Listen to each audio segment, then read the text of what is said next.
Hey everybody, it's Jason Blaha with Ice Cream Fitness here. In light of all of the videos that I put out on the topics of training frequency and why I don't like body part splits and things like that, some of you guys will still say, but Jason, people still gain muscle on body part splits. And you are absolutely right, they do. And I'm going to break that down for you guys a little bit. But hold on, let me give you guys a bicep shot first. Yes, people gain muscle on body part splits. For every person I have who posts in these videos the comments who says, yeah, you're absolutely right. I tried the body part split thing early on, or when I switched over to it, I spun my wheels. I went 6 months or a year without really making any changes or gains in my physique or my strength or anything. There is someone else who says, but I made really good gains off of it. And the reality is, as long as you are training hard, you are getting enough nutrition, you are getting enough rest, and you have enough progressive overload and time under tension in your routine, no matter how unoptimal it is, you will still gain some muscle mass. Undisputed. A lot of what I discuss is optimal training. It's about getting sometimes that last 10, 20, 30% of the gains that you could be getting with a lot of the advice that I give. It doesn't mean that you can't get good gains. At no point ever in the history of training or weightlifting has it ever been a requirement for your training to be optimal or near optimal for you to make good gains. Now, for you to make the majority of your potential gains that you could be making, it needs to be, but not to make good gains. And here's what I mean by this.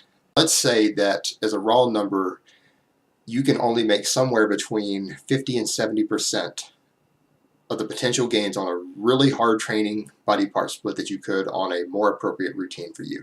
And we'll call the average 60%. And let's say in your first year of training, you had the potential to make 20 pounds of muscle gain. And instead you only made 12.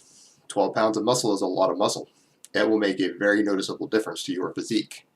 But you didn't exhaust all of your new gains, it's just taking you longer to achieve them because you sparked less muscle protein synthesis. And let's say you extend those new gains out a little longer, part of the way into your next year of training.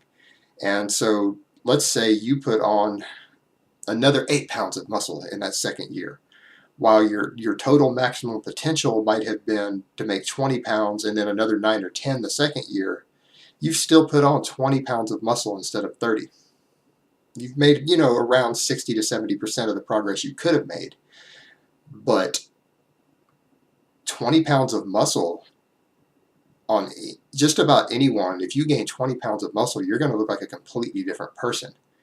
No one is going to argue that you didn't get good gains. The only difference is that you have gotten more gains. And that's the point I'm making with all of this. We're talking about what is optimal. And there are a lot of people who cannot stand to train in ways that are close to being optimal. There are a lot of people who really enjoy the body part split method and they just cannot stand training on upper, lower, or full body or any of that.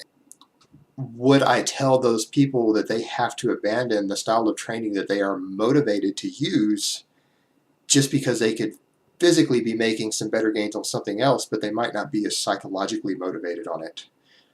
In that case, no, I'm not going to tell them to change that, because the psychological aspects are important. And if you're not motivated to train and you're not going to give it your all because you do not like the style of training that you are doing, you may not make particularly good gains on it. And so the end result might be that they make less progress than they made on what is physiologically an inferior method. So there you have it.